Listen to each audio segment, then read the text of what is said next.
How to get command block in Minecraft. Firstly, open Minecraft. Choose the Minecraft app icon, which resembles a block of dirt with a tuft of grass on top of it. This app may be named Minecraft, Minecraft Pocket Edition, or Minecraft for Windows 10 depending on the platform you are using. After that, simply choose Play. It is in the middle of the screen. Then choose Create New. This option is at the top of the screen.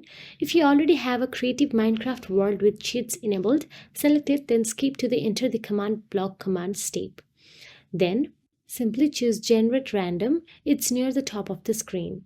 Now enter a name for your world. Choose the world name field, then type in the name you want to use for your world. Now select Creative as the game mode. Select the Survival drop-down box, then choose Creative in the drop-down menu. Now choose Continue when prompted. This enables both creative mode and cheats for your current world. Now choose Play. It is on the far left side of the page. Doing so will create your game. Now select the chat icon. This is the speech bubble shaped button at the top of the screen directly left of the pause icon. On Minecraft for Windows 10, choose / or T buttons. On Minecraft for console, choose the left button on the D-pad. Now enter the command block command. Type /give player command -block, making sure to substitute your own name for the player part of the command. Now select the right facing arrow. It is on the right hand side of the console field. Doing so will run your command and place a command block in your character's inventory. Now equip the command block. Open your inventory. Select the Create tab on the left side of the screen and choose the command block icon.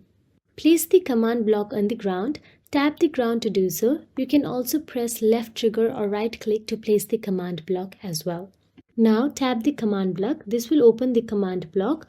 On Minecraft for Windows 10, left click on the command block, and on Minecraft for console, press the right or left trigger on the command block. Now edit the command block's condition. Change the following options on the left side of the screen if you please. After that, exit the block space. Choose X in the top right corner of the screen. Your block is now set up. So that is it. If you found this video helpful, please like, share and subscribe, and thank you so much for watching.